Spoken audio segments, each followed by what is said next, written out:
Drama के start में हम व्हाइट रेजिडेंस को देखते हैं जहाँ पर एलियन को बहुत ज्यादा दर्द हो रहा था क्योंकि डिलीवरी का टाइम था।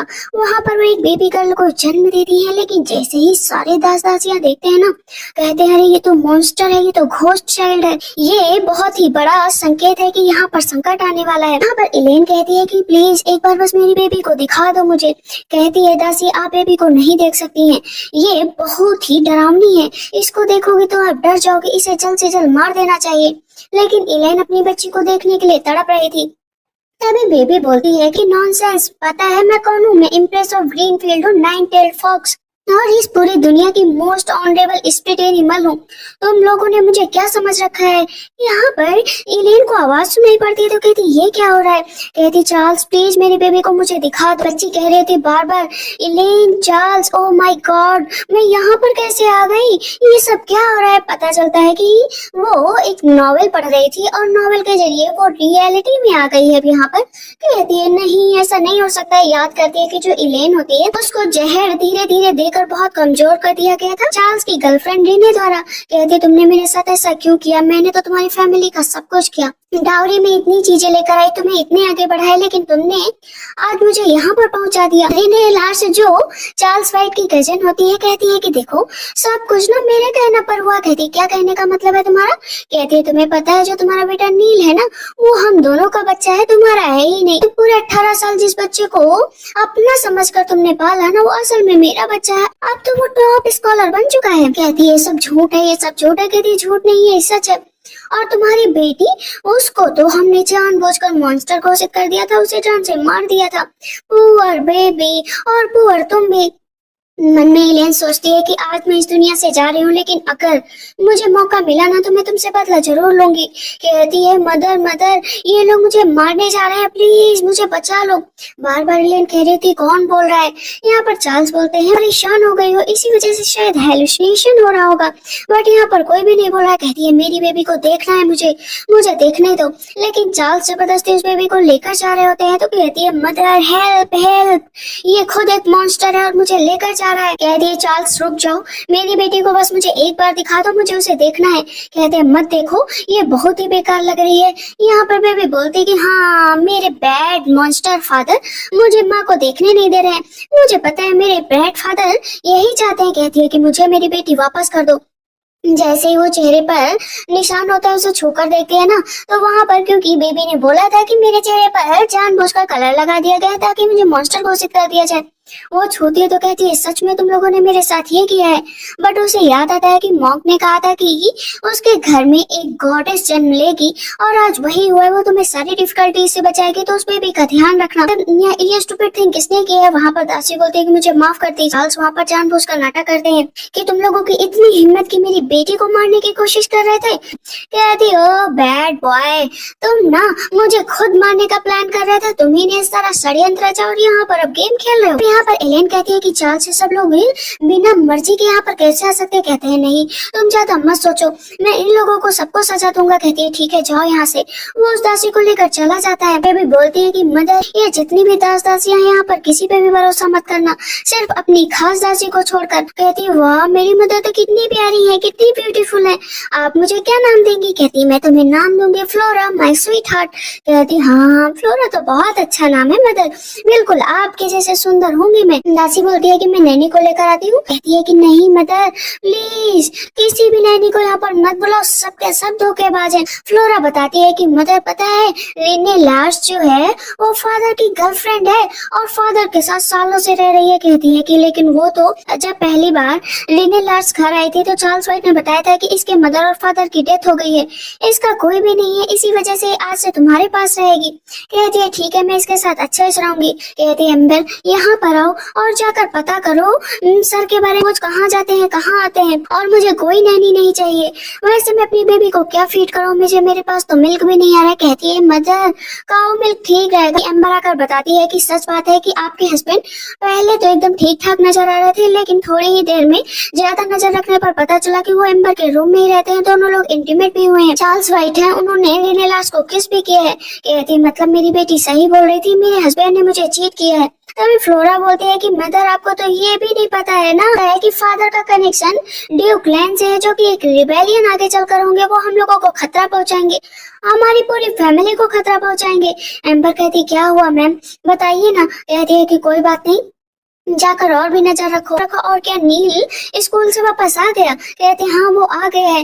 अभी हम देखते हैं वो बैठी होती है, तभी वहाँ पर नील आ जाता है। कहता है मदर मैं अपनी सिस्टर से मिलने आया हूँ। फ्लोरा माय स्वीट हार्ट देखो तुम्हारा ब्रदर आया है। वहाँ पर कहती है मदर ये बहुत ही बेकार है, ये फेक ब्रदर है, मेरा फेक ब्रदर पोसल करके बड़ा किया, ये तो अपनी बहन को ही मारना चाहता है। नील कहता है कि तुम बहुत रो रही हो, मैं तुम्हें मार डालूंगा, चांद से मार डालूंगा आज यहीं पर। कहती है मदर देखो ये मेरा गला दबा रहा है। कहती है कि जाओ यहाँ से। देखो ना फ्लोरा कितनी डर गई है। नील कहता है मदर मैं तो बस खेलना चाहता था, कल आऊं। कहती है नहीं कल आने की कोई जरूरत नहीं। कहता है ठीक है मदर परसों आता हूँ। फ्लोरा कहती है कभी भी आने की जरूरत नहीं है दुष्ट ब्रदर, जाओ यहाँ से, मुझे तुम जैसा ब्रदर चाहिए ही नहीं। कहती है जाओ पढ़ाई करो, वही तुम्हारे लिए ज्यादा जरूरी है। अब फ्लोरा कहती है मदर आपने बिल्कुल अच्छा किया। एम्बर आकर बताती है कि चार्ल्स आ चुके हैं। चार्ल्स कहते हैं मुझे मेरी डॉटर को देखने दो, मैं भी तो देखूं कि आखिर वो कैसी लग रही है, तुमने उसका नाम क्या रखा? कहती ओह बैड फादर, मेरा नाम तुम बिल्कुल भी नहीं रखोगे, मेरा नाम तो रख चुका है फ्लोरा, बहुत ही अच्छा नाम है, मैं स्वीट हार्ट हूँ अपनी मदर की, मुझे तुमसे कोई नाम नहीं चाहिए। सेम हम देखते हैं कि एलन भी बोलती है कि मैंने नाम रख दिया है फ्लोरा। कहती है जाइए आप आराम कर लीजिए। लेकिन उससे पहले ही चार्ल्स वाइट उसे कहते हैं मेडिसिन पी लो, बहुत कमजोरी आ गई है तुम्हारे अंदर। कहती है मदर इस मेडिसिन को मत पीना, इसमें पॉइजन है। तुरंत ही एलन वो मेडिसिन नीचे गिरा देती है तो चार्ल्स चिल्लाने लगते हैं कि इस मेडिसिन को तुमने जमीन पर क्यों गिराया? कहती है कुछ नहीं, कमजोरी की वजह से मेरा हाथ हिल रहा था। एम्बर को इशारा करती है कि जाकर पता करो कि इस मेडिसिन में क्या था। यहाँ पर चार्ल्स कहते हैं कि चिंता करने की कोई जरूरत नहीं है, मैं जो है कल फिजिशियन को भेज दूंगा, वो तुमको चेक कर लेंगे और प्रॉपर मेडिसिन देंगे, तब तक तुम ये अपने पास तालसीमान रख लो। कहती ओ माय फादर तुम कितने बड़े झूठे हो, यहाँ पर बस मेरी मॉम को बेवकूफ बना रहे हो ताकि मेरी मॉम इसको मेरे पास रखे, धीरे धीरे पॉइजन मेरे अंदर चला जाए। कहती ये सब छोड़ो, तुमने फ्लोरा के लिए जो एक जेडी पेंडेंट बनवाया था वो क्यों नहीं दे देते फ्लोरा को? कहते नहीं वो नील के बर्थडे के लिए मैंने सोचा है। क्यों? फ्लोरा पहले आई और अभी तक तुमने उसे कोई गिफ्ट नहीं दिया है तो तुम्हें उसे देना चाहिए। कहते हैं कि ठीक है दे दूंगा। यहाँ पर चार्ल्स का देने का मन नहीं होता है लेकिन देना ही पड़ता है। इतनी देर में एम्बर आती है और बताती है कि वो मेडिसिन सच में बहुत ही खतरनाक है, मैंने इसको टेस्ट करवाया तो पता चला कि धीरे धीरे वो मेडिसिन बॉडी को खत्म कर देती है, इससे डायरिया हो जाता है। डायरिया के बाद जो है पूरी बॉडी अकड़ने लगती है और नाइटमेयर्स आने लगते हैं, यहाँ तक कि सांस लेने में दिक्कत होती है और धीरे धीरे जान चली जाती है। कहती ओह माय गुड हस्बैंड, तुमने तो मेरे साथ अच्छा नाटक किया, मैंने तुमसे शादी की अपनी फैमिली से लड़कर, अपनी फैमिली से भागकर, लेकिन आज मुझे ये दिन देखना पड़ रहा है। ये एम्बर कहती है कि मिस आपको चिंता करने की जरूरत नहीं है, उस पॉइजनस स्नेक से आपको दूर रहना चाहिए। कहती है एम्बर मैं अभी बस तुम पर यकीन कर सकती हूँ। एम्बर कहती है मिस मैं आपके बचपन की दोस्त हूँ, अभी भी धोखा नहीं दूंगी। कहती है ठीक है, तो अपने हस्बैंड के मिस्ट्रेस होने के नाते उसे पॉइजन का थोड़ा बहुत असर तो दिखाना ही पड़ेगा। यहाँ पर कहीं न कहीं अब एलन की आंखों में आंसू आ जाते हैं। कहती है मदर प्लीज रोइए मत, मैं अपने फादर को श्राप दे दूंगी, मेरे फादर का पिछवाड़ा टूट जाए। कहती है कि ऐसा मत बोलो, ऐसा नहीं बोलना चाहिए। कहती है मैं तो बोलूंगी, मेरी मदर को जो रुलाएगा ना उसे रोना पड़ेगा। इधर हम देखते हैं एलन और रेने लार्स को जो साथ में अपना बढ़िया सा टाइम स्पेंड कर रहे होते हैं। कहती है मैंने तुम्हें कितना मिस किया। कहते हैं हाँ मैंने भी तुम्हें मिस किया। कहते हैं जब भी बाहर जाते हो मैं तुम्हारे बारे में दिन रात सोचा करती हूँ। ऐसे उसके साथ आगे रोमांटिक होने की कोशिश करता तो बेड ही टूट जाता है। एम्बर आकर बताती है कि ग्रेट न्यूज है, तो उसका कल रात बेड टूट गया है। सभी दास दासियां बता रहे थे कि रात में चार्ल्स वाइट गए थे मिलने के लिए लेकिन बेड टूट गया है, उनके फेस पर चोट भी लग गई है। कहती है देखा मदर, मैंने तो पहले ही कहा था कि मैं उसे कर्ज दे दूंगी। नेक्स्ट डे हम देखते हैं कि एरिस जो कि एलियन के भाई होते हैं और पूरी मिलिट्री कमांडर भी होते हैं। कहते क्या हुआ, तुम्हें इतनी चेहरे पर चोट कैसे लग गई? चार्ल्स कहते कुछ नहीं, मैं आगे जाकर टकरा गया था और मुझे ध्यान ही नहीं था अंधेरे में। कहते हाँ हाँ ठीक है, लेकिन सच में मुझे लगा था कि तुम एक अच्छे पर्सन हो लेकिन इस तरह टकराते रहे तुम। कहते कोई बात नहीं, अपना ध्यान रखना। लेकिन उसके भाई को अच्छे से पता था चार्ल्स वाइट है ना बिल्कुल भी जो है यकीन के लायक नहीं है। कहते ठीक है मैं आगे से ध्यान रखूंगा कि कहीं भी ना टकराऊं। चार्ल्स वाइट सोचते हैं कि एक दिन ऐसा आएगा जब पूरी राजगद्दी मेरे हाथों में होगी और मैं तुम्हारा गला काट कर फेंक दूंगा। इधर चार्ल्स के मदर मिसेज व्हाइट को देखते हैं, जिन्हें सब कुछ पता चल जाता है कि रीने लाश का चक्कर जो है उसके बेटे से ही चल रहा है। कहती तुम्हारे अंदर इतनी हिम्मत आई कैसे? वो तुम्हारा बेटा है नील, तुमने यहाँ पर इतने दिनों तक नाटक किया, मैं तुम्हें छोड़ूंगी नहीं। और एलेन को पता चला ना तो वो तुम्हें यहाँ से निकाल फेंकेगी, वो एक नोबल लेडी और तुम कुछ भी नहीं। कहते मुझे माफ कर दीजिए मदर, आप जो कहेंगे मैं करने के लिए तैयार हूँ। नील के लिए कम से कम मैंने इतने अच्छे बेटे को जन्म दिया है, लेकिन उसका जो बेटा पैदा हुआ था वो पैरों से लंगड़ा था। आखिर वो यहाँ पर आता तो आपकी बेइज्जती होती। कहती है फिर भी मैं तुम्हें माफ नहीं करूंगी, 6 घंटे लगातार नील डाउन होकर बैठी रहो। यहाँ पर एलेन चार्ल्स व्हाइट से कहती है कि मैंने सुना है रीने लाश कल रात में किसी और आदमी के साथ थी, जिसकी वजह से बेड टूट गया। कहते कौन था मुझे बताओ। कहती है इंटीमेट हुए उसके साथ। मैंने बहुत जांच पड़ताल की, तब जाकर पता चला पता नहीं कौन सा आदमी है जो बिना जान पहचान के व्हाइट मैंसन में घुस आया है, कोई जान पहचान वाला ही होगा। कहते ठीक है इन र्यूमर्स को बंद करो, जो भी होगा मैं उसे पकड़ लूंगा और उसे सजा भी दूंगा। और जो मैं तुम्हें मेडिसिन दे रहा हूँ तुम पी रही हो या नहीं पी रही हो? कहती जी डियर हस्बैंड मैं सब पी रही हूँ। कहते ठीक है।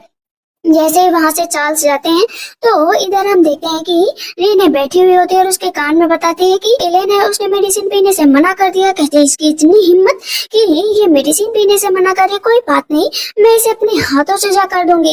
एलेन बैठी हुई होती है, रीने जाती है, कहती है कि माय गुड डियर सिस्टर आपके लिए मैं मेडिसिन लेकर आई हूँ। एलेन बोलती है कि पहले तो कभी नहीं दिखाई दी, आज यहाँ पर क्या करने आई हो?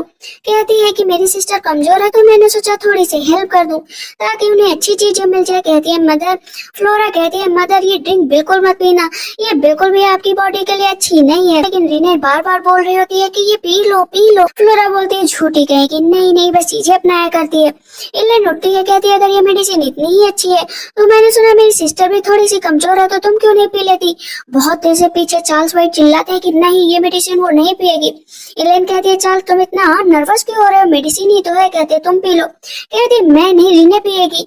आखिर मेरी ज्वेलरी मेरे कपड़े वो सब कुछ तो पहनती है, बट मेरा इससे कोई लेना देना नहीं, मेडिसिन तो पी ही सकती है। बार बार चार्ल्स कह रहे होते हैं कि वो मेडिसिन नहीं पिएगी। कहती है कि क्यों, फिर तुम पी लो, तुम भी तो थोड़ा कमजोर नजर आ रहे हो ना। कहते हैं ये सब मेरे लिए नहीं है, ये सिर्फ तुम्हारे लिए। कहते इसका मतलब इस ड्रिंक में कुछ मिला हुआ है क्या जो तुम दोनों ही मना कर रहे हो? कहता है नहीं नहीं तुम भी क्या बकवास कर रहे हो, ऐसा कुछ नहीं है। चलो रीने तुम ये मेडिसिन पी लो। कहती है मैं नहीं पीऊंगी। कहती है अरे पीना तो पड़ेगा ही। वो मेडिसिन वहाँ पर पी लेती है। कहती है कि ठीक है सिस्टर जाकर आराम करो, इतना ज्यादा क्यों नाटक कर रही हो, इसमें पॉइजन था क्या? फ्लोरा कहती है मदर तुमने तुम कमाल कर दिया, नेक्स्ट टाइम से बैड वुमन अगर मेरी मदर को परेशान करने की कोशिश की ना तो मैं तुम्हें छोड़ूंगी नहीं। रीने बहुत ही ज्यादा वोमिटिंग कर रही होती है तो नील कहता है क्या हुआ तुम्हें? कहती है टॉनिक देने गई थी लेकिन उस बैड वुमन की वजह से मुझे वो टॉनिक पीनी पड़ी, मुझे हेडेक हो रहा है, मुझे वोमिटिंग आ रही है। कहते चिंता मत करो मदर, मैं सब कुछ एक दिन ठीक कर दूंगा।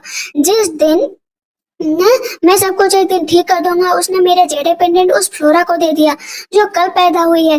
अभी तक वो बोल भी नहीं पाती है लेकिन उस बच्चे का इतना ज्यादा रुतबा हो गया है। कहती है ठीक है मैं तुम्हें एक आइडिया बताती हूँ। वहाँ पर हम देखते हैं रात में नील जाता है, खिड़की खोल देता है जिसकी वजह से बहुत ज्यादा फ्लोरा को ठंड लग रही होती। तो फ्लोरा बोलती है बैड ब्रदर मैं तुम्हें श्राप दे दूंगी अभी के अभी, जाओ और मैं तुम्हें श्राप दे दूंगी अभी के भी। कहती है ब्यूटीफुल मॉम प्लीज उठो। कहती है फ्लोरा क्या हुआ? कहती है थैंक गॉड आप जल्दी उठ गई, लेकिन मुझे फीवर हो गया है। कहती है एम्बर इसे फीवर हो गया है, जल्द से जल्द कोई टॉनिक तैयार करो।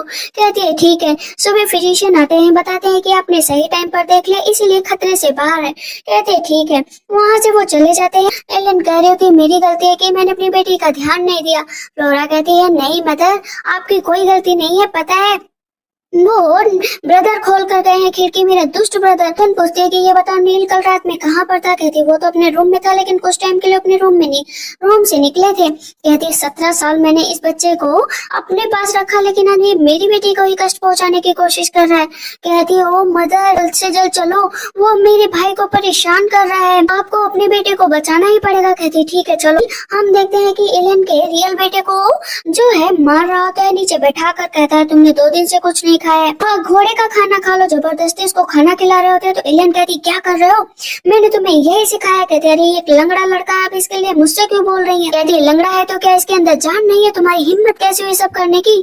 उसकी तरफ बड़े ध्यान से एलियन देख रही होती है। कहती है कि ये सच में मेरा बेटा है। फ्लोरा बोल रही होती है कि ये नील बहुत ही बैड ब्रदर है, इसने मेरे भाई को इतना परेशान किया। एलियन कहती है कि तुम इतने बदमाश कैसे हो सकते हो, मन में सोचती मेरे बेटे की ये हालत की है ना, मैं भी तुम्हारी यही हालत करूंगी। वो आगे बढ़ती है और वहाँ पर तुरंत ही नील को नीचे गिरा देती है। कहती है कि तुम्हें जब मैं ऐसे देखती हूँ ना तो मेरे दिल में दर्द होने लगता है। मैं तुम्हें काइंड हार्टेड बनाना चाहती थी लेकिन तुम इतने दुष्ट हो गए हो, यहाँ पर ड्रामा क्रिएट कर रहे हो और इतना ज्यादा इस बच्चे को परेशान कर रहे हो। कहता है कि मदर आप मुझसे ऐसे बात नहीं कर सकती। मन में सोचता है कि चुड़ैल कहीं की, एक दिन जब तुम मुझसे सॉरी मांगोगी तो मैं तुम्हें सॉरी भी नहीं दूंगा और मैं तुम्हें खुद मारूंगा। तुम सबने मिलकर नील को इतना ही कष्ट नहीं दिया जितना इसको दे रहे थे, तुम सबको भी जेल में डलवा दूंगी। रेजिडेंस के मेसों में तुम्हें गोद लेना चाहती हूँ। नील कहता है कि एक स्टेबल बॉय को आप गोद नहीं ले सकती। कहती है कि तुम मुझे बताओगे कि स्टेबल बॉय को गोद लेना है या नहीं लेना है। तुम चुपचाप नील डाउन होकर बैठ जाओ और उतने ही घंटे बैठे रहो जितना कहा जाए। कहता है कि मदर मैं आपको छोड़ूंगा नहीं। अपने बेटे का नाम वो विलीज रखती है। विलीज जाता है और कहता है कि आपने मेरी बहुत मदद की है, मैं आपका शुक्रिया अदा करता हूँ। कहती नहीं बस मुझे मदर बोलो। फ्लोरा कहती है कि मेरा भाई तो कितना अच्छा है। यहाँ पर एलिस को भी अपनी बहन की आवाजें सुनाई दे रही थी।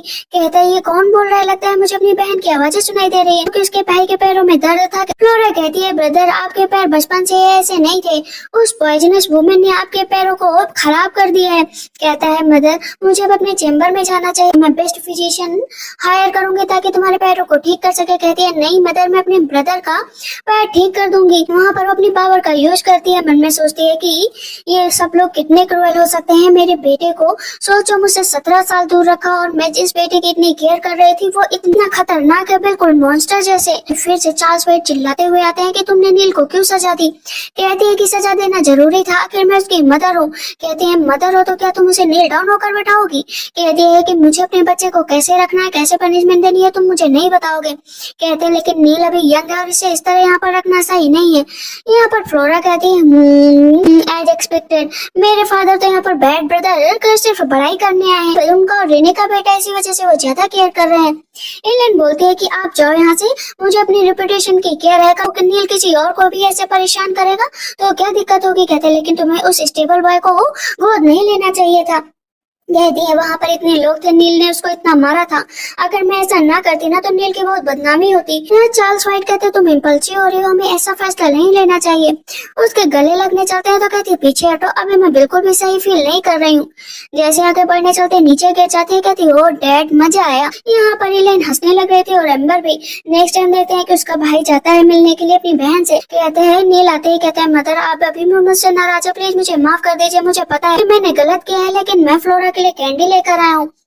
कहती है मदर मुझे कोई कैंडी नहीं खानी है, जानबूझकर मुझे कैंडी दे रहा था कि मेरा पेट खराब हो जाए। कहता है फ्लोरा कम ऑन चलो तुम ये कैंडी खा लो। कहते नहीं। एलियन तुरंत ही बोलती वो बहुत छोटी है। मदर मैंने सुना है छोटे बच्चों को कैंडी बहुत पसंद होती। कहती है कि अच्छा कैंडी बहुत पसंद है तो तुम खा लो। वो उसे तुरंत खिला देती है और नेम से कहती है चेक करो।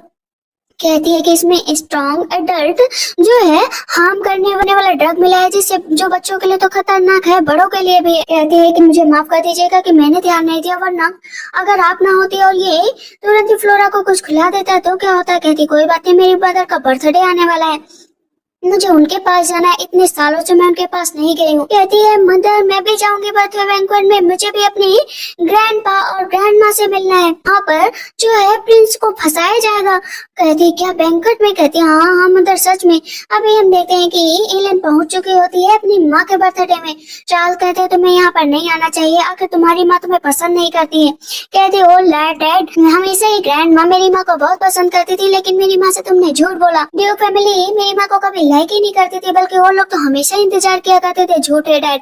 कहती है कि हमेशा मैं रुकी हूँ लेकिन मैं कब तक वहाँ पर रहूंगी, मुझे अपनी फैमिली से मिलजुल तो पढ़ाना ही पड़ेगा। कहती वो ये मॉम चलो चलते हैं। अभी हम देखते हैं अंदर जाते ही बहुत तेजी से एलन रोने लगती है। उसकी माँ कहती है फ्लोरा है, मुझे इसे देखने दो। उसकी मदर कहती है तुम मुझसे इतने दूर क्यों रही, तुम्हें यहाँ पर आना चाहिए था। ये चार्ल्स भूल देते हैं कि हाँ सिर्फ बार बार कहता था कि चलो चलो चलो, लेकिन यही नहीं आती थी। कहती है मैं नहीं जाऊंगी। मन में सोचती है कि इतने सालों से तुमने मुझे रोका कि वहाँ पर मत जाओ, यहाँ पर झूठ बोल रहे हो। उसके फादर कहते हैं कि थैंक गॉड बच्चे मेरी कि तुम यहाँ पर आई हो। तभी हम देखते हैं ड्यूक लेन आ जाते हैं जो क्राउन प्रिंस को जान से मारना चाहते थे। चार्ल्स व्हाइट के साथ मिलकर सब लोग ड्यूक को ग्रीट करते हैं, लेकिन तभी वहाँ पर आवाज सुनाई देने लगती है आइरिस को भी। यहाँ पर उसके अंकल कहते हैं आवाज कहाँ से आ रही है। फ्लोरा कहती है मेरे अंकल तो कितने हैंडसम है और कितने बहादुर भी। मेरे अंकल को हर कोई फ्रेम करने की कोशिश करता है, खासकर ये ड्यूक लेन बहुत ही हाइपोक्रेटिक है, मेरे अंकल को फंसा देगा। तभी क्राउन प्रिंस आ जाते हैं। मन में सोचती है कि किस हिसाब से ड्यूक लेन जो है प्रिंस को मारेंगे, कि काफी टाइम बीत जाता है। तो ड्यूक लेन चार्ल्स व्हाइट को इशारा करते हैं कि कुछ ना कुछ करो। कहते हैं ठीक है मैं कुछ करता हूँ। वहाँ पर जूस का इंतजाम किया जाता है। कहते हैं कि चलो सब लोग साथ में थोड़े से ड्रिंक कर लेते हैं। ड्रिंक वहाँ पर आती है, लेकिन इतनी देर में चार्ल्स व्हाइट वो ड्रिंक बदल देते हैं। कहती है मदर बचा लो प्रिंस को, उसमें पॉइजन है। लेकिन उतनी देर में प्रिंस पी लेते हैं। ये सब के सब हंस रहे होते हैं कि प्रिंस मर जाएंगे और इसका इल्जाम भी जो है एलेन पे लगा दिया जाएगा कि इसी ने वो ड्रिंक बनाई थी। तो तभी अचानक से दर्द होने लगता है ना चार्ल्स व्हाइट के पेट में। कहती हनी तुम्हें क्या हुआ। कहते कुछ नहीं, लगता है कुछ गड़बड़ हो गई। कहती फिजिशियन को बुलाओ, फिजिशियन को बुलाओ। फ्लोरा ने वो ड्रिंक अपनी पावर से चेंज कर दी थी। कहती है मदर मैं सही टाइम पे फैसला ले लिया, सब गड़बड़ हो जाती। बहुत तेज से चार्ल्स चिल्ला रहे होते हैं कि बुलाओ बुलाओ, इसमें पॉइजन था। कहती पॉइजन था तो तुमने कैसे पी लिया, मतलब क्या वो पॉइजन प्रिंस पीने वाले थे। कहते नहीं बस फिजिशियन को बुला लो। पूरी तरीके से रीने लार्स के रूम की जो है जांच पड़ताल की जा रही थी। रीने लार्स कहती कि तुम यहाँ पर एलियन क्या कर रहे हो। कहती क्यों, ये मेरा पूरा घर है तो आ सकती हूँ जा सकती हूँ। वैसे तुम कहाँ पर गई थी, मैंने तुम्हें बहुत ढूंढा। कहती है कि जाओ ना यहाँ से। चार्ल्स है उनके ड्रिंक में पॉइजन मिला था और पॉइजन की लिंक यहाँ से मिलती है। तभी नील आ जाता है। कहता है मदर यहाँ पर क्या कर रही हो। इस पर एलियन को गुस्सा आ जाता है कि और तुम यहाँ पर क्या कर रहे हो अपनी स्टडी छोड़कर। कहता है बस मैं तो ऐसे ही आ गया था। माँ बोलने चाहता है। कहती क्या माँ। कहता है कि कुछ नहीं, मैं तो आंट से मिलने आया था, मुझे लगा यहाँ पर कुछ हलचल हो रही है। तभी वहाँ पर कपड़े मिल जाते हैं। फ्लोरा बोलती डिस्गस्टिंग कपल, देखो तो कितने वाहियात कपड़े रखे हैं रोमांस करने के लिए। मेरी मदर ने यहाँ सब कुछ देख लिया है। फ्लोरा कह रही थी shame on you रीने Lloris. Elin पूछती है रीने लार्स से कि ये कपड़े किसके हैं। कहती है कि ये कपड़े मेरे हैं। यहाँ पर तुरंत ही नील कहता है कि मदर आप आंट से ये सब कैसे पूछ रही है, ये आंट की रेपुटेशन का सवाल है। एलिन पूछती है कि मैंने तुमसे कहा कि एक लड़कियों का कपड़ों को तुम इस तरह देखो, मैंने तुम्हें यही एटिकेट वगैरह सिखाए हैं और तुम्हारी हिम्मत कैसे हुई मेरे बीच में बोलने की। जाकर अपनी पढ़ाई करो वरना गाँव में भेज दूंगी। नील गुस्सा होकर वहाँ से चला जाता है। कहती है रेनी डियर आप बहुत यहाँ पर रह चुकी, अब मुझे कुछ करना पड़ेगा। वैसे मेरी सिस्टर का अफेयर किसी और आदमी से चल रहा है, मैंने सुना है कि इस वजह से बेड भी टूट गया। कहती है कि नहीं ऐसा कुछ नहीं है। तभी फिर से चार्ल्स व्हाइट चिल्लाने लगते हैं कि तुम मेरी कजन से ऐसी कैसे बात कर सकती हो, अगर उसका किसी आदमी से अफेयर चल भी रहा है तो तुम्हें इस तरह उससे बात नहीं करनी चाहिए। एलियन कहती है अच्छा तुम मुझे बताओगे कि किससे कैसे बात करनी है। तो मैं सिर्फ रीने से क्वेश्चन पूछ रही हूँ और तुम यहाँ पर ठीक कैसे हो गए। फ्लोरा कहती है कि मदर इस बैड फादर की बातों में मत आना, के पास एंटीडोट था इसी वजह से ये बच गया है। तो चार्ल्स व्हाइट बोलते हैं कि तुम अब मेरे मामले में इंटरफेयर नहीं करोगी। कहती हनी मैं सिर्फ नॉर्मल बातें कर रही हूँ, आपको इतनी दिक्कत क्यों हो रही है, मैं तो बस रीने लास्ट क्वेश्चन पूछ रही हूँ।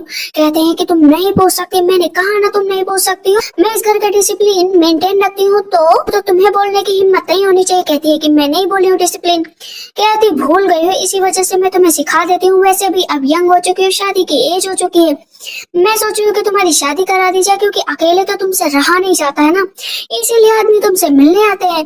चार्ल्स को बहुत गुस्सा आता है कि रीने शादी नहीं करेगी। रीने कहती मैं शादी नहीं करूंगी। कहती शादी तो करनी ही पड़ेगी।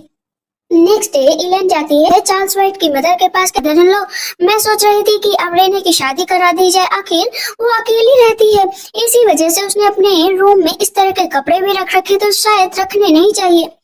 चार्ल्स कहते हैं कि ये तुमने रीने का ओपिनियन लिया चुकी बस शादी के लिए फोर्स कर रही हो। कहती है कि रीने एक वुमेन है, वो शादी के लिए हाँ कैसे बोलेगी, आखिर हमें लोगों को शादी करने की बात करनी पड़ेगी ना।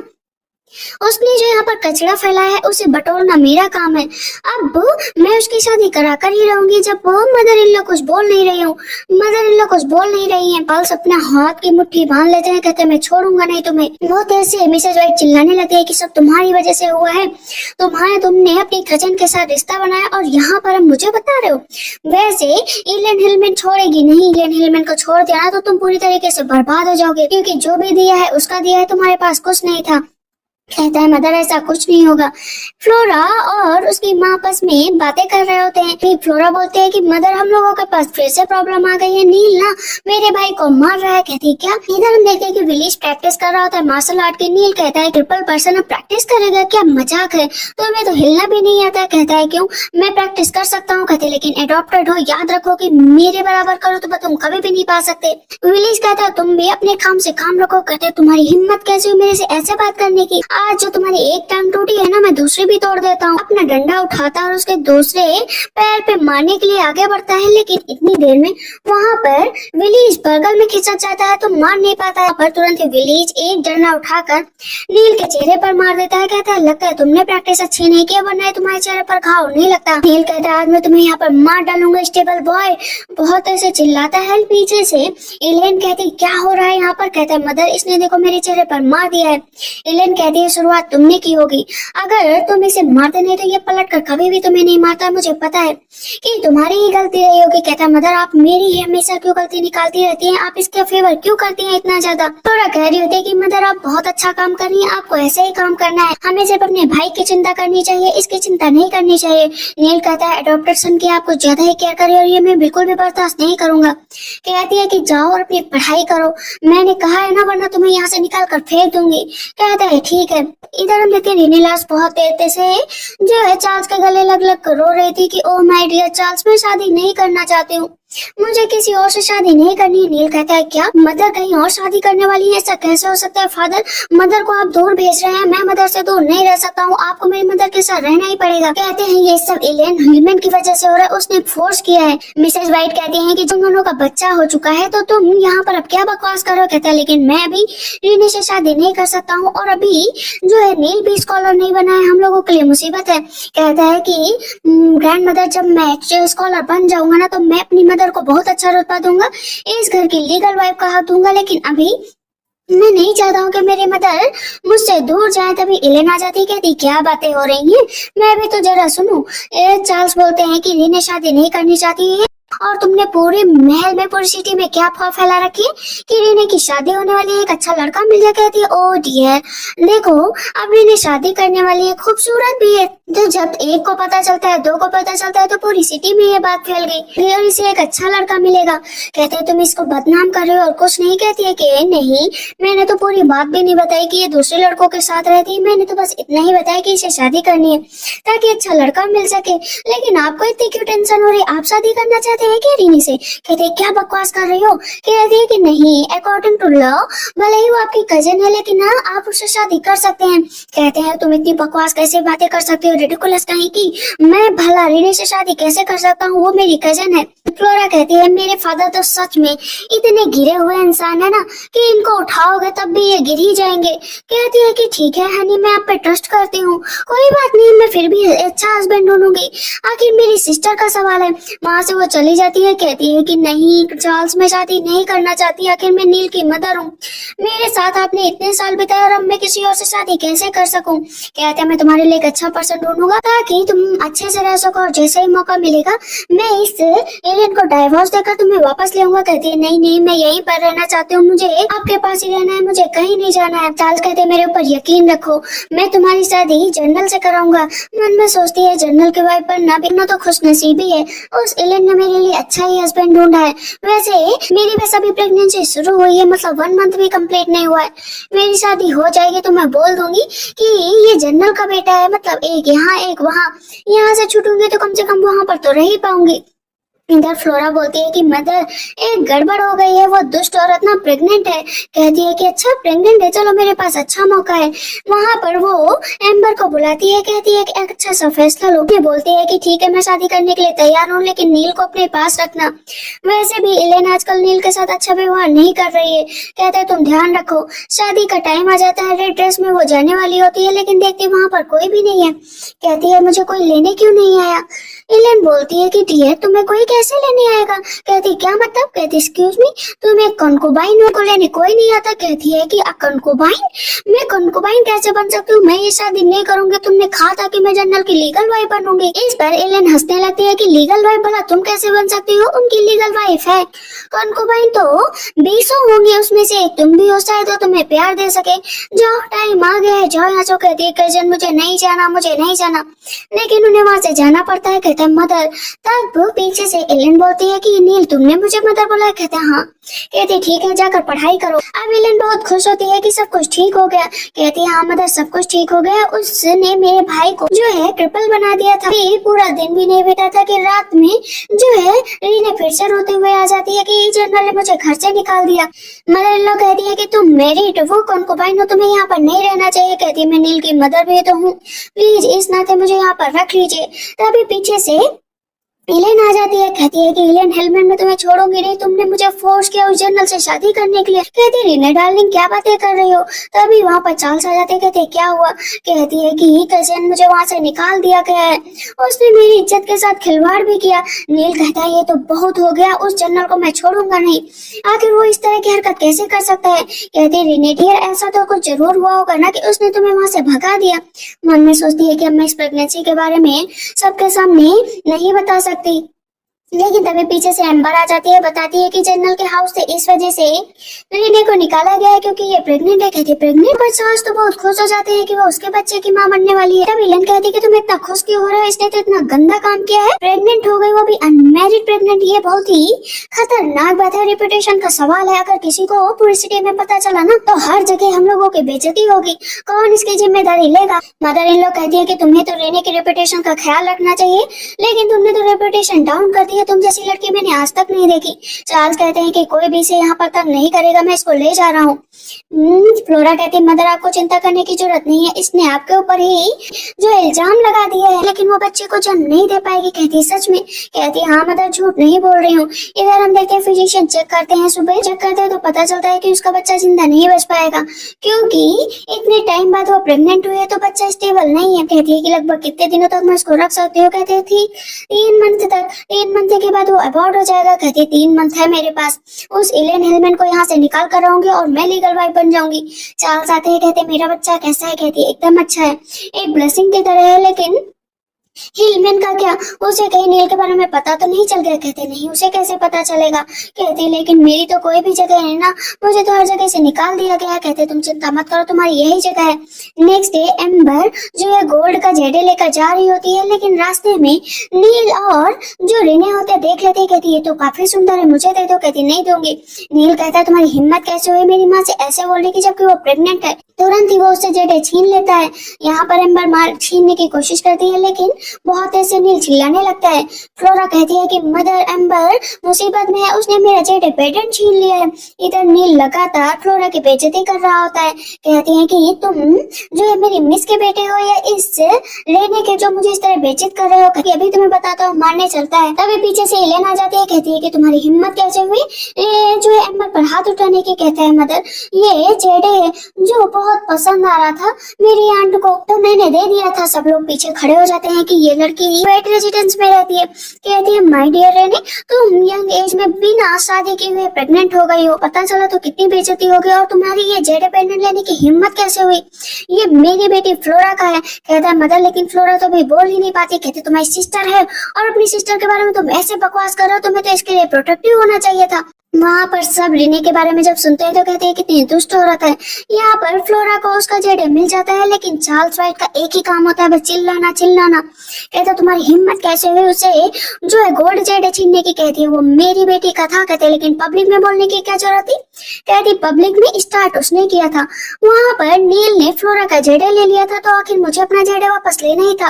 वैसे एक बात बताओ, वो रेने तुम्हारे लिए ज्यादा इम्पोर्टेंट है या मैं, क्योंकि तुम हमेशा उसी की तारीफ किया करते हो और उसी के लिए लड़ा करते हो। कहते हैं नहीं, मेरे लिए तुम बहुत इम्पोर्टेंट हो डार्लिंग, बहुत ज्यादा। वैसे भी फ्लोरा को मुझे छूने तो देखो तो कैसी लगती है। कहते नहीं, वैसे भी तुम बहुत लोगों को टच करते हो, तो मेरी बेटी को छूने की कोशिश भी मत करना। कहता है ठीक है। इधर रेने फिर से रो रही होती है कि उसने मुझसे जेडे पेंडेंट ले लिया। कहता है उस जेडे पेंडेंट के लिए इतना क्यों रो रही हो। कहती है नहीं, मुझे अपने बच्चे की चिंता हो रही है। कहते चिंता मत करो, बहुत जल्दी टाइम आएगा कि मैं तुमसे शादी करूंगा। इधर हम देखते हैं नेक्स्ट डे फिर से एलेन जाती है मिसेस वाइट के पास। कहती है कि मैंने तो बहुत नाम सुधारने की कोशिश की लेकिन सुधर ही नहीं रहा। कहते तुम नाम सुधारने की कोशिश नहीं कर रहे हो, तुम नाम बिगाड़ने की कोशिश कर रहे हो। कहती है वैसे मदर इन लॉ, एक मंथ मेरी बेटी को पूरा होने वाला है, तो मैं पार्टी का आयोजन करना चाहती हूँ। मदर इन लॉ मना कर देती है कि कोई पार्टी नहीं होगी, इससे रेने की बेइज्जती होगी। कहती है आखिर मेरी बेटी और रेने का क्या लेना देना है, मैं अपनी बेटी की पार्टी आयोजित करूंगी, उसमें रेने आए या ना आए मेरे से कोई लेना देना नहीं है। कहती मैं तुम्हें छोड़ूंगी नहीं एलेन, मैं तुम्हें छोड़ूंगी नहीं। पार्टी के दिन सभी एक एक करके आ रहे होते हैं। सब कहते हैं कि देखो कितनी अच्छी पार्टी का आयोजन किया है एलेन ने, एलेन तो सच में बहुत अच्छी है। सब एलेन की ही तारीफ कर रहे होते हैं। ये बात मदर इन लोग को बिल्कुल भी अच्छी नहीं लगती कि ये सब आदमियों का काम है, लोगों को ग्रीट करना, लोगों को अंदर आना, लेकिन अपना ही आदमी बनी हुई है घर की पूरी मुखिया। अभी हम देखते हैं कि वहाँ पर उसकी सिस्टर इन लॉ आ जाती है जो कि हाइनेस होती है। कहती हाइनेस आप यहाँ पर आ गई। तब हाइनेस कहती है कि मुझे लाइक बोल सकती हो, प्लीज मुझे यो हाइनेस मत कहो। कहती है फ्लोरा है कितनी सुंदर है, बहुत ही अच्छी बच्ची है और बहुत सुंदर है। कहती है कि हाँ आंट आप में मुझे बहुत अच्छी लगी, सच में बहुत अच्छी। कहती है कि अच्छा यही बच्ची है ना जिसे मॉम ने कहा था कि गॉडेस पैदा होगी। उसका भाई कहता है कि मैं तुम्हारे बेटे से मिलना चाहता हूँ, अडॉप्टेड बेटे से, वो मार्शल आर्ट का शौकीन है, मार्शल आर्ट सिखाना चाहता हूँ। इधर लाइक और एलेन एक साथ बैठ जाते हैं। 18 साल हो चुके होते हैं जो है योहानस की शादी को, लेकिन आज तक उनके कोई बेबी नहीं था। कहती चिंता मत करो, जब टाइम आएगा तो तुम्हें बच्चा हो जाएगा। कहती हाँ बस इंतजार कर रही हूँ। फ्लोरा कहती है कि आंट आपको बच्चे चाहिए क्या, बताओ आपको लड़का चाहिए लड़की। कहती फ्लोरा तुम मुझसे बात कर रही हो, सच में तुम मुझसे बात कर रही हो। कहती हाँ आंट बताओ ना क्या चाहिए। कहती कुछ भी हो जाए, मुझे तो कुछ भी चलेगा। कहती ठीक है फिर मैं आपको दोनों देती हूँ। वो अपनी पावर से वहाँ पर जितनी भी बीमारी होती है ना वो सब सही कर देती है। कहती मुझे तो चक्कर आ रहा है। कहती क्या फ्लोरा सच में मैं प्रेग्नेंट हो जाऊंगी। कहती हाँ हाँ आप प्रेग्नेंट हो जाएंगी, अब चिंता मत करो। कहती फ्लोरा तो सच में कितनी अच्छी है।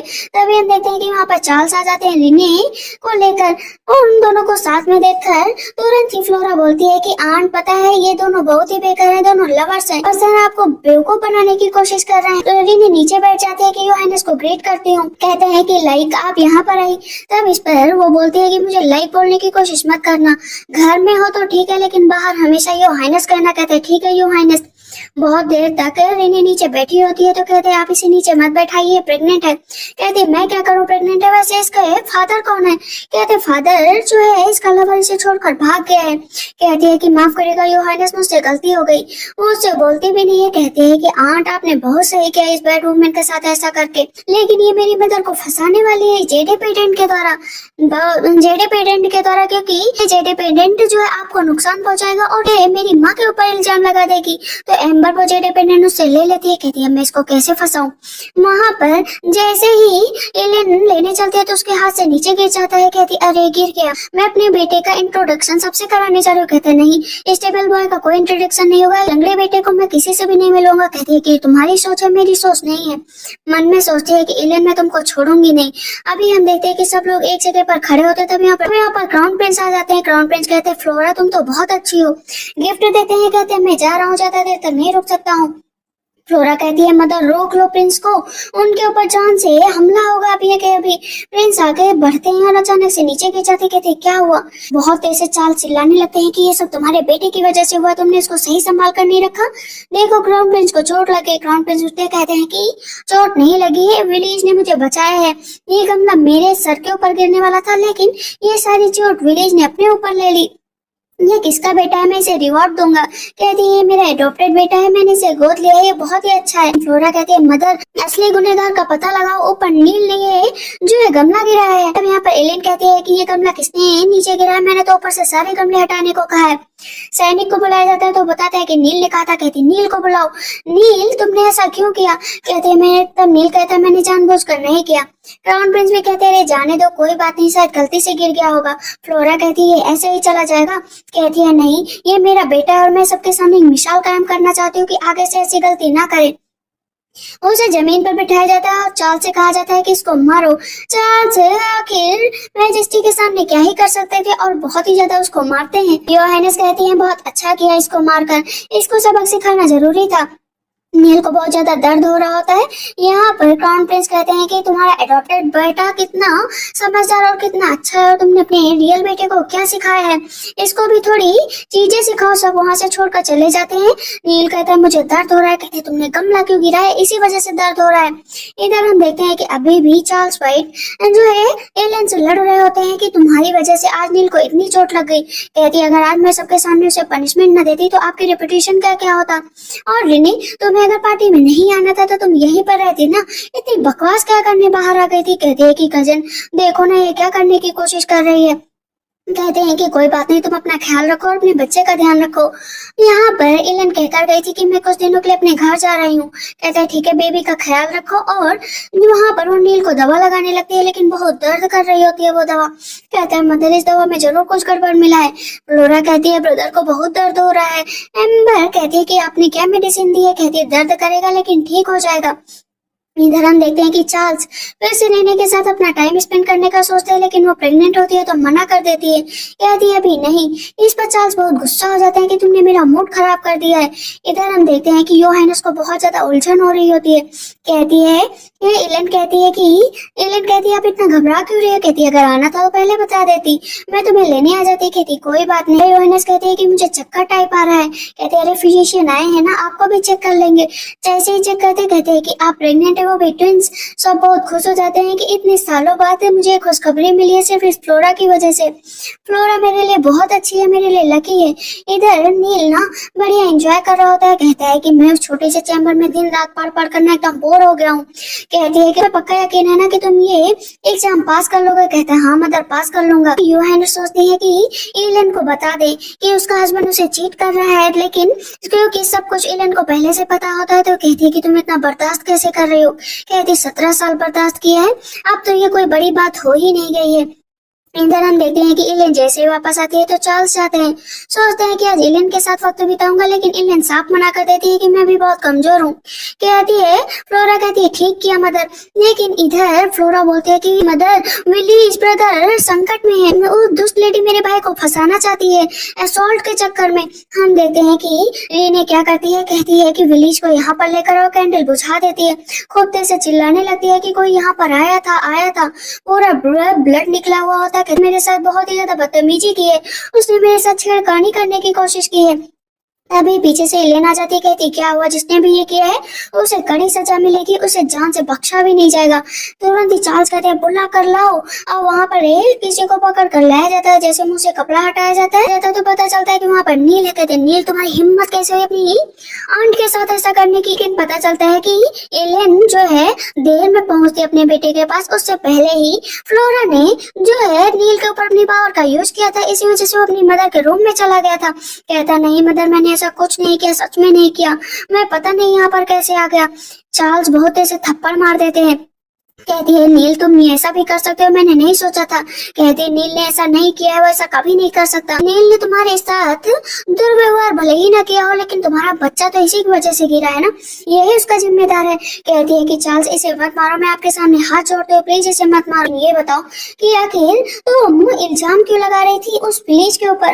कहती है कि मैं ये नहीं करना चाहती थी, लेकिन वो लगातार मुझे घूरता है, मेरा हाथ पकड़ता है, कभी मुझे छेड़ता है। इसी वजह से मैंने सोचा था कि आज उसको यहाँ पर सबके सामने रंगे हाथ पकड़ोगे, लेकिन वो आया ही नहीं। कहते हैं उसकी इतनी हिम्मत कि वो तुम्हारे साथ इतनी बदतमीजी करेगा, मैं उसको जान से मार डालूंगा। कहती है प्लीज मेरी हेल्प करिए। फ्लोरा कहती है कि मदर वो दुष्ट इधर ही आ रहा है, वो मेरे भाई को फंसाने वाला है। हम देखते हैं कि चार्ल्स बहुत तेज से विलीज को मारने लगते हैं। कहते हैं मुझे फ्रेम किया गया है। चार्ल्स कहते हैं कि तुम अपनी आंट के साथ ऐसा कैसे कर सकते हो? कहते हैं मैंने नहीं किया, सच में मैंने ऐसा नहीं किया है। अब यहाँ पर एलन खड़ी होती है, कहती है कि मैं जानती हूँ कि मेरे बेटे एलन विलीज ने कुछ भी नहीं किया। तो इस पर चार्ल्स कहते हैं तुम्हें बड़ा पता है। कहती है हाँ, क्योंकि वो मेरा बेटा है। कहते हैं तुम्हारा बेटा क्या मतलब? कहती है हाँ मेरा बेटा है। इसे 17 साल इन लोगों ने स्टेबल बना कर रखा, यहाँ पर एकदम जानवरों जैसा व्यवहार किया। मिसेज व्हाइट कहती है कि ये तुम्हारा बेटा हो ही नहीं सकता। चार्ल्स कहते हैं एक लंगड़ा बेटा मेरा नहीं हो सकता, चाहे कुछ भी हो जाए। ये अगर विलीज मेरा बेटा है तो नील किसका बेटा है? बताओ ना, नील किसका बेटा है? इन्हें बता देती है कि वो मेरा और चार्ल्स का बेटा है। तुरंत ही इलेन चिल्लाने लगे है कि मैंने तुम्हारे साथ इतने साल गुजारे, तुम्हारे साथ रहे, बदले में तुमने मुझे क्या दिया? सिर्फ धोखा। धोखे के अलावा कुछ भी नहीं। कहते हाँ तुम इसी लायक हो। कहते ठीक है, जो तलाक दे दो। कहते मैं तुम्हें तलाक नहीं दूंगा। मन में सोचता है अगर मैंने इलेन को तलाक दिया तो मेरे हाथ से सारा रुतबा चला जाएगा। नाटक करने लगता है कि मैं तुम्हें नहीं छोड़ सकता हूँ, मैं तुमसे प्यार करता हूँ, मैं कभी भी कंकुबाइन भी नहीं लाऊंगा। नीचे से लेने कह रही थी कि प्लीज मुझे मत छोड़ो, मुझे मत अकेला करो। कहते जाओ यहाँ से, अभी के अभी जाओ यहाँ से। जैसे सैनिक आ जाते हैं, पता चलता है कि प्रिंस की हालत बहुत खराब हो गई है। वहाँ पर फ्लोरा और एलियन को महल में बुलाया गया है। कहते किस लिए बुलाया गया है? इधर हम देखते हैं कि ड्यूकलन और चार्ल्स ने भी प्लान किया था कि मैजेस्टी के ऊपर हमला करेंगे और जान से मार देंगे, पूरी राजगद्दी अपने हाथों में ले लेंगे। मैजेस्टी इधर इंतजार कर रहे होते हैं कि फ्लोरा आए, क्योंकि योहानस ने बताया था कि फ्लोरा गॉडेस है। जैसे ही जाते तो मैजेस्टी कहते हैं कि क्या तुम मेरे बेटे को सही कर सकती हो? कहती मैं नहीं, फ्लोरस भले ही सही कर दे। तभी हम देखते हैं कि पीछे से उसका भाई भी आ जाता है। कहता है कि गड़बड़ हो गई है, ड्यूकलन ने जो है रिबेलियन बनने की कोशिश की है। कहता है हाँ मुझे इसमें कोई सरप्राइज नहीं हुआ, लेकिन मेरे पास उसके लिए कोई भी सबूत नहीं है। बिना सबूत के मैं उसे कैसे पकड़ लूं? कहती है कि सबूत मिल जाएगा, पहले हमें कोई और प्लान करना पड़ेगा। वहाँ पर जैसे फ्लोरा अपने बेबी को लेकर प्रिंस के पास जाती है तो प्रिंस ठीक हो जाते हैं। कहते हैं मुझे कोई आइडिया बताओ। तो रीने कह रही होती है कि अभी तक के लिए नाई क्यों नहीं कहते हैं? नील कहता है वो बदतमीज औरत यहाँ ना है तभी ठीक है, हमेशा के लिए वहीं पर रह जाए। हम देखते हैं रीने अपने बेटे को पास कराने के लिए कोई भी लिमिट क्रॉस कर सकती थी। इसी वजह से जितना भी पैसा चार्ल्स व्हाइट का होता है सबका सब इकट्ठा करती है और घूसखोरों को दे देती है कि उसके बेटे को पास करो। इलेन ने मैजेस्टी को रास्ता बता दिया था कि वो आप मेरे भाई को परेशान करिए, जेल में बंद करिए। इस बात से वो लोग खुश हो जाएंगे। कहते ठीक है तुम जैसा कहोगे वैसा ही करेंगे। जैसे इलेन वापस आती है ना तो चार्ल्स को पता चल चुका होता है कि उसके भाई और उसकी फैमिली को जेल में बंद कर दिया गया है। कहता है अब तो इसे डाइवोर्स देने का टाइम आ गया है। कहती है तुम इतने हार्टलेस हो सच में कि मेरी फैमिली के जेल में जाते ही सुनकर तुम मुझे तलाक देने पर आ गए। जो विलीज है और जो फ्लोरा है वो अपनी माँ के साथ ही रहेंगे। चार्ल्स सोचते हैं कि उन दोनों बच्चों में कोई अच्छी बात तो है नहीं, और लंगड़े बेटे को लेकर क्या करेंगे? छोटी सी बच्चे से उन्हें कुछ चाहिए नहीं। तो अपना अंगूठा लगाते हैं, तलाक हो जाता है। कहती है अब मैं इस घर से अपना दहेज वापस ले जाऊंगी। पूरा का पूरा दहेज लेकर जितना सामान होता है, कुर्सी मेज इवन हाथ में छड़ी लिए होती है ना वो भी लेकर चली जाती है। तब इस पर चार्ल्स कहते हैं तुम्हें क्या लगता है मैं तुम्हारे बिना जी नहीं पाऊंगा? तुम्हारे बिना जी लूंगा, मेरे पास बहुत पैसे हैं, लेने जाकर पैसे लाओ। मैंने ना पैसे दे दिए जो अपने बेटे को पास कराने के लिए। कहती लेकिन ऐसा कैसे कर सकती हो? कहती है कि जब बेटा जो स्कॉलर बन जाएगा तो पैसे की कमी तो वैसे भी नहीं रहेगी। पर पता चलता है कि नील स्कॉलर बन गया है, उसने कंपटीशन जीत लिया है। सब बहुत खुश होते हैं। हम देखते हैं कि पैसों का एक भार सा जो है चार्ल्स व्हाइट पर आ गया था, क्योंकि उन्होंने बहुत कुछ खरीद लिया था। अब एक एक करके सबसे पैसे मांगने के लिए भी आ जाते हैं। तभी पीछे से एलेन आ जाती है। कहती है क्यों भीख मांगने की कगार पर आ गए ना? लेकिन मुझे पता है कि तुम्हारी माँ की तबीयत बहुत खराब है, मरने वाली है। पता चलता है कि उसकी माँ की डेथ हो जाती है। वहाँ पर वो बहुत तेज से रो रहा होता है। तभी ड्यूकलन आते हैं। कहते हैं इन बीच तुमने बहुत कुछ झेला है, लेकिन अब टाइम आ गया है। कहते हैं ठीक है। तुरंत ही हम देखते हैं कि यहाँ पर फ्लोरा बताती है कि मदर और ड्यूकलन आक्रमण करने जा रहा है, आपको मैजेस्टी के पास जाना पड़ेगा। चार्ल्स व्हाइट जाते हैं मैजेस्टी को मारने के लिए, लेकिन वहाँ पर तकिया रखा होता है। पीछे से मैजेस्टी आ जाते हैं। कहते हैं ये क्या आप लोग को पता था? हाँ। फ्लोरा कहती है डैड पकड़े गए, इनके साथ ऐसा ही होना चाहिए। वहाँ पर ड्यूकलन को तो उसका भाई पहले ही मार देता है। चार्ल्स व्हाइट कहते हैं ये सब क्या है? और प्रिंस भी जिंदा है? कहते हैं हाँ हम सब जिंदा है। वैसे तुम्हें पकड़ने के लिए सिर्फ यहाँ पर एक चाल चली थी और तुम उसमें पकड़े गए। कहते हैं कि तुमने मेरे साथ बहुत बुरा किया है। कहते बुरा नहीं किया है, यही होना चाहिए था तुम्हारे साथ। और पता चलता है कि जो नील ने पेपर दिया था ना, असल में वो घूसखोरी के इल्जाम में दिया था। मीन्स रीने को और नील को हमेशा के लिए जेल में डाल दिया जाता है। यहाँ पर अब उसका बेटा विलीज आता है तो विलीज एकदम सही से चल रहा होता है। तो तुम्हारे पेट कैसे ठीक हो गए? कहते वो तो बहुत पहले ही ठीक हो गए थे, बस मैंने आपसे बताया नहीं था। यहाँ पर मैजेस्टी कहते हैं इसको भी जेल में डाल दो। वो उसके घर में पार्टी होती है, सबको बुलाया जाता है। सामने से चार्ल्स निकल रहे होते हैं और फ्लोरा और अपनी वाइफ को देखते हैं। उन्हें बहुत पछतावा हो रहा होता है कि उन्होंने तो अपना सब कुछ अच्छा गंवा दिया, अब उनके पास कोई भी नहीं बच। कहती है मदर फाइनली हम लोग जीत गए। और इसी के साथ इस ड्रामा की एंडिंग होती है। तो आप लोग का ड्रामा कैसा लगा मुझे कमेंट सेक्शन में जरूर बताइएगा। तब तक के लिए बाय बाय, टेक केयर।